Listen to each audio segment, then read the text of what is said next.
नमो बुद्धाय। हम लोगों को कल्याण मित्र संगत मिल गया तो सब कुछ मिल गया हुआ होता है। कल्याण मित्र हमारे लिए बहुत ही ज़रूरत है। अगर कल्याण मित्र नहीं है तो कुछ भी नहीं है। कल्याण मित्र है तो सब कुछ है। कल्याण मित्र हमें बताते हैं शांति का रास्ता। कल्याण मित्र हम लोगों को बताते हैं निर्वाण की रास्ता। सुखी से जीने का रास्ता कल्याण मित्र हमको बताते हैं। कल्याण मित्र नहीं है तो कहाँ से हम लोग शांति पाएंगे? अगर कल्याण मित्र नहीं है तो सुखी से हम लोग कैसे जिएंगे? हम लोग के पास कुछ नहीं है। बहुत लोग सोचते हैं खान पान रहन सहन धन संपत्ति कपड़ा ये सब रह गया तो सब कुछ है। लेकिन असलियत में देखेंगे तो खान पान रहन सहन से कभी शांति मिलेगा किसको? कभी नहीं मिलता है। सब तत्काल है, जल्दी ख़त्म हो जाता है, सदाकालिक नहीं है। इसीलिए समाज से मिलने वाली चीज़ हमारे लिए कोई ज़रूरत नहीं है।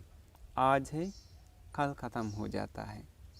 लेकिन कल्याण मित्र से जो कुछ मिल जाता है वो सदैव हमारे साथ रहता है। देखिए, एक दिन तथागत भगवान बुद्ध ने बताया भिखारी के बारे में। कौन भिखारी होता है? एक उदाहरण उसने दे दिया। उन्होंने एक सुंदर उदाहरण दिया है। एक गरीब आदमी है, बहुत गरीब है, इतना गरीब है उसको खान पान कुछ नहीं है, कुछ सुविधा नहीं है, अंत गरीब है। समझ लीजिए भिखारी के टाइप है। तो वो आदमी को दूसरे दिन अपना खाना के बारे में सोचना पड़ता है ना, कहाँ से खाना आएंगे। तो वो भिखारी आदमी किसी से उधार लेते हैं, पैसा लेते हैं उधार पे। ये उधार लेना उसको दुख है या सुख है? दुख है। दुख है। उधार लेने के बाद पूरा भारी पड़ता है ना। उधार ले लिया, उधार लेने के बाद ज़रूर उसी उधार पे शुद्ध बढ़ता है ना। लिया हुआ उधार पे शुद्ध बढ़ना सुख है या दुख है? दुख है। और दुख है।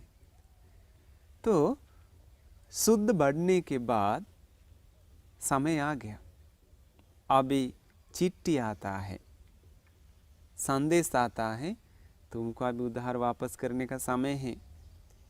इस चिट्ठी उसको बार बार आना दुख है या सुख है? दुख है। दुख है। फिर भी वो पैसा दे पाएगा? नहीं। कहाँ से देंगे? खुद उसके पास खान पान पैसा नहीं है, खाने पीने का शक्ति नहीं है। अंत में वो आदमी को पकड़ने के लिए लोग आता है, पीछे पीछे भगाता है। तो पीछे पीछे उधार दिए हुए लोग आना सुख है दुख है? दुख है। दुख है। अंत में आदमी को चुप चुप के रहना पड़ता है, उधर नुकना पड़ेगा। सुनने में आता है मालिक आएगा अभी, तुरंत जाकर कहीं नुक जाएगा। ये नुक नुक के रहना, छिप छिप कर रहना सुख है या दुख है? दुख है। दुख है। अंत में उसको पकड़ लेता है, पकड़ के जेल में डाल देता है। जेल में डालना सुख है या दुख है? दुख है। वैसे ही है। तथागत भगवान बुद्ध ने बताया जिसका दिल में तथागत भगवान बुद्ध के प्रति श्रद्धा नहीं है, सत्य ज्ञान के प्रति श्रद्धा नहीं है, आर्य संत के प्रति श्रद्धा नहीं है, वो असली गरीब है। वो कौन है? असली गरीब वही है जिसका दिल में तथागत भगवान बुद्ध के प्रति कोई जानकारी नहीं है। कोई जानते नहीं भगवान बुद्ध कौन है, कैसा आदमी है कुछ पता नहीं, कुछ जानकारी है ही नहीं है। उसी प्रकार उन भगवान बुद्ध के बारे में नहीं जानेंगे तो ज्ञान के बारे में जानेगा नहीं है। ज्ञान के बारे में नहीं जानने पर संत के बारे में जान जा पाएगा नहीं। खाओ पी के रहता है, शायद उनके पास धन संपत्ति भरा हुआ होगा, लेकिन वो तो असली गरीब है। अगर जिसका दिल में श्रद्धा है तो वो अमीर है। क्यों अमीर है? अमीर गरीब ऐसे माना जाता है जो खुशी से रहता है, शांति से रहता है, अपना जो कुछ कान पान है, छोटा घर है या कुछ भी है उससे संतुष्ट है और ज़्यादा लालची नहीं है, सहनशीलता है, दिल में करुणा मैत्री है। वो सचमुच में अमीर है ना, क्योंकि वो हर पल खुशी से रहता है, ना ही उनका दिल में परेशान। तो आप बोलिए इस संसार में सबसे ज़्यादा अमीर लोग हैं या गरीब लोग? मेरे ख्याल से बहुत लोग गरीब हैं, क्योंकि सुबह से लेकर रात तक लोगों को शांति नहीं है, चैन से नहीं जी पाता है, बहुत लालची हैं। अगर किसी को 50 केजी सोना दे दिया तो और वो सोचेगा 50 केजी तो मिल गया और 50 केजी मिल गया, तो लालची का अंत नहीं है।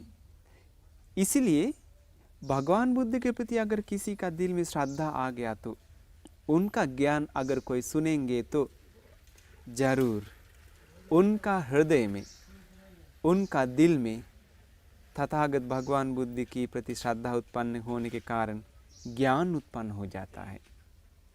ज्ञान आने के कारण आराम से वो जी सकता है। तो वो गरीब आदमी है जिसका दिल में तथागत के प्रति श्रद्धा नहीं है। दूसरा कारण बताया क्या है? उधार लेता है। उधार लेता है ना। उधार लेना जैसा है, जो कोई व्यक्ति अपना शरीर मन वाणी से पाप करना शुरू कर देता है, शरीर से मन से वाणी से पाप करने में डर नहीं है, उसका दिल में पाप का कोई डर नहीं है, पाप का कोई शर्म भी नहीं है, शर्मिंदा आदमी नहीं है, पाप करते रहता है। इसी प्रकार पाप करने से तथागत भगवान बुद्ध ने बताया उधार लिया हुआ जैसा है। तीसरा कारण है वो आदमी शरीर से, मन से, वाणी से बिना शर्म होने के कारण पाप तो करेगा ही। शरीर से हत्या करेगा, चोरी करेगा, व्यभिचार करेगा, वाणी से झूठ बोलेगा, चुगली करेगा, गाली देगा, कठोर वचन या आलतू फालतू बात करते रहेगा।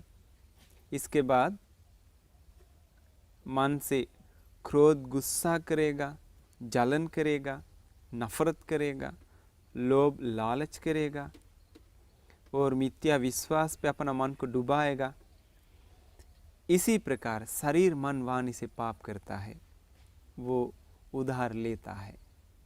शरीर मन वाणी से पाप करने के कारण उसको लोग अपमान करता है, हर जगह पे उसको अपमान करता है। देखो वो आदमी इतना बदमाश है, इतना खराबी आदमी है, बहुत दारू पीता है, झूठ बोलता है, दूसरों को काटता पीटता है, परेशान करता है, वो बहुत चालाक आदमी, दूसरों से ठगता है, वो आदमी बहुत गाली देता है, बहुत गुस्सा करता है, उसके बारे में बदनाम हर जगह फैल जाता है, शुद्ध बढ़ता है, शुद्ध बढ़ना जैसा। अंत में क्या हो जाता है, उन लोग पीछे पीछे आता है ना पकड़ने के लिए, इसको नुक के रहना पड़ेगा। तो क्या होता है, बूढ़ा बूढ़ी होते होते बचपन से किया हुआ सारे गलतियाँ याद आता है। मैंने ऐसे ऐसे गलती किया, मैंने ऐसा पाप किया। आप लोग ज़रा सोचिए, पाप किया जो कोई पाप करता है, दूसरों को दुख देता है, परेशान करता है, वो लोग कभी चैन से रह पाएगा? मरने दम तक नहीं। किया हुआ पाप हर पल उसको परेशान करता है। एक बार तथागत भगवान बुद्ध ने बताया, दुश्मन अपना दुश्मन के बारे में कैसे सोचते हैं? अच्छा सोचते हैं कभी? खराब सोचता है ना। वैसे ही है, पाप करने वाले व्यक्ति अपने के बारे में सोचता है, दुश्मन दुश्मन के बारे में सोचना जैसा। समझ में आ गया? अगर आप पाप करेंगे तो आप अपने के बारे में कभी अच्छा नहीं सोच पाएगा। दुनिया के सामने एकदम अच्छा से खड़ा हो जाएगा, अच्छा कपड़ा पहनेंगे, मुस्कुराएगा, सुंदर से रहेगा, लेकिन खुद का दिल खुद को दोष लगाते रहता है। मैंने ऐसे पाप करते हैं, मैंने ऐसे इसी प्रकार दूसरों को परेशान करते हैं, ऐसा अपना दिल खुद को दोष लगाता है। वो आदमी लोग पीछे पीछे आना जैसा है। अंत में वो आदमी लोग उसको पकड़ के मारता पीटता है। वैसे ही है, पाप करने वाले लोग इस जन्म में जेल में जाना पड़ता है पाप करने के कारण। भगवान बुद्ध पंचशील बताया है। पहला क्या है? किसी को हत्या नहीं करना है। दूसरा क्या है? चोरी नहीं करना है। तीसरा क्या है? व्यभिचार नहीं करना है। चौथा क्या है? झूठ नहीं बोलना है। पंचमा क्या है? नशा नहीं करना है। अगर ये पंचशील 5 कारण कोई भी समाज में, कोई भी देश के अगर कोई भी व्यक्ति पालन करेंगे, तो हर एक मानव पालन करेंगे, तो जेल का कोई ज़रूरत नहीं है, पुलिस का कोई ज़रूरत नहीं है, सिपाहियों का कोई ज़रूरत नहीं। क्यों? कोई पाप करने वाला है ही नहीं है।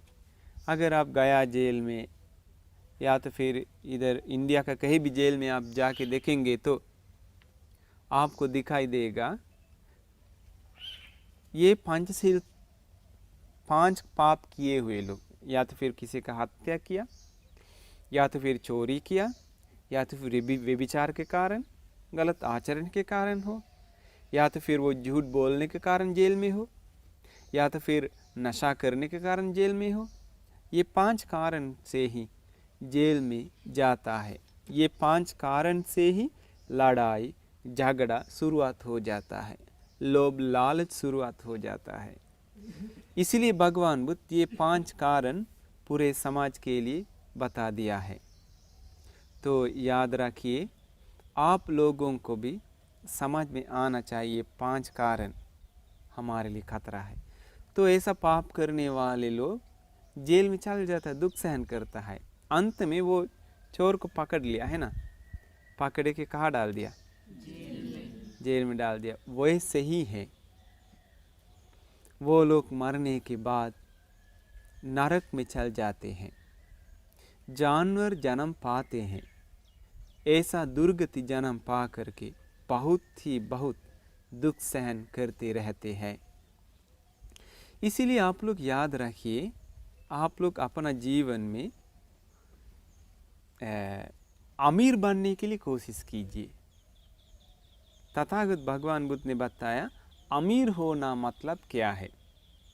अमीर होना मतलब जिसका दिल में तथागत भगवान बुद्ध के प्रति, उनकी सत्य ज्ञान के प्रति तथा आर्य महासंघ के प्रति श्रद्धा है। पहला कारण, अमीर होने का पहला कारण।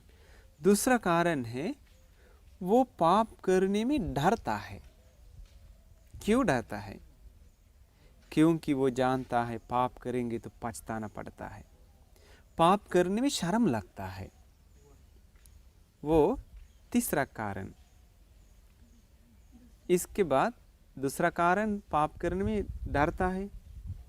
पहला कारण पाप में श्रद्धा है, दूसरा कारण पाप करने में डरता है, तीसरा कारण पाप करने में शर्म लगता है, चौथा कारण वो बहुत प्रयास करता है, वीर्य है, अपने मन की गंदगी को मिटाने के लिए, तथा नया गंदगी को नहीं लाने के लिए कोशिश करते रहता है, तथा अपना मन की जितना अच्छाई है वो गुण है, वो गुण को बढ़ाने के लिए तथा फिर बाद में और नया नया गुण को अपनाने के लिए वो दिन रात प्रयास करते रहता है। उसको कहता है वीर्य। इसके बाद पंचमा कारण है प्रज्ञा। प्रज्ञा मतलब क्या है? इस संसार में सत्य जो है वो सत्य उसी प्रकार ही समझना प्रज्ञा है। समझ करके प्रज्ञा किसने दिखाया? तथागत भगवान बुद्ध दिखाए प्रज्ञा। तो तथागत भगवान बुद्ध ने जिस प्रकार प्रज्ञा दिखाए हैं उसी प्रकार हम लोग मनन करना चाहिए, तब हमारे दिल में प्रज्ञा उत्पन्न हो जाता है। तथागत भगवान बुद्ध ने बताया सब कुछ अनित्य है, कुछ भी अपना वश में नहीं कर सकता है। इसी प्रकार रहेंगे तो जिसके पास श्रद्धा है, तो हिर्योत्तप है, तो वीर्य है, तो प्रज्ञा है, तो वो सचमुच में अमीर है, वो गरीब नहीं है। अगर श्रद्धा नहीं है तो वीर्य, श्रद्धा नहीं है तो हिरि नहीं है, तो उत्तप नहीं है, तो वीर्य नहीं है, तो प्रज्ञा भी नहीं है, तो वो गरीब है, चैन से नहीं जी पाता है। तो आप सभी लोग ये श्रद्धा, हिरि, उत्तप, वीर्य, प्रज्ञा ये गुण धर्म अपनाइए। आप लोग का जीवन बहुत सुंदर हो जाएगा। शरीर से आप लोग अच्छा आचरण करिए, क्योंकि जितना हम लोग अच्छा आचरण करते हैं उतना ही हमारा जीवन कल्याण हो जाता है, हमारे लिए बहुत फ़ायदा हो जाता है। तो आपका भी और मेरा भी और समाज का भी, सारे लोग का कल्याण है। ये 5 कारण हमारे पास है। तो भगवान बुद्ध के प्रति अगर श्रद्धा नहीं है तो पाप करने में डर रहेगा? नहीं। पाप करने में शर्म लगेगा? नहीं। तथागत भगवान बुद्ध के प्रति श्रद्धा नहीं है तो वीर्य कर पाएगा पाप को मिटाने के लिए? नहीं। तथागत भगवान बुद्ध के प्रति श्रद्धा नहीं है तो योनिसु मनसिकार कर पाएगा? नहीं। तथागत भगवान बुद्ध के प्रति श्रद्धा नहीं है तो प्रज्ञा प्राप्त कर पाएगा? नहीं। तथागत भगवान बुद्ध के प्रति श्रद्धा उत्पन्न होना सख्त ज़रूरत है। इसलिए सबसे पहला कारण, सबसे महान कारण श्रद्धा है। तथागत भगवान बुद्ध के प्रति श्रद्धा उत्पन्न होने के लिए क्या करना पड़ेगा? उनकी ज्ञान को सुनना पड़ेगा। उनकी ज्ञान से ही उनको पहचान सकता है। इसीलिए आप सभी लोग ये सुंदर ज्ञान को समझने के लिए कोशिश कीजिए। अभी आप लोग को अच्छी तरह से एक समझ में आ गया है, दुनिया में सबसे ज़्यादा लोग अमीर है या गरीब हैं? गरीब है। तो आप कैसा बनना चाहते हैं? अमीर बनना चाहते हैं ना? धन कमा के? गरीब हो के? तो कैसे? श्रद्धा, हिरि, उत्तप, वीर्य, प्रज्ञा से आप लोग अमीर बनना चाहते हैं। तो हम लोग का आशीर्वाद करते हैं आप लोगों को ये श्रद्धा, हिरि, उत्तप, वीर्य, प्रज्ञा पा करके तथागत भगवान बुद्ध के प्रति श्रद्धा मरने दम तक सुरक्षा करके शांति तथा खुशी से जीवन बिताने का भाग्य सबको मिल जाए। साधु साधु। नमो बुद्धाय।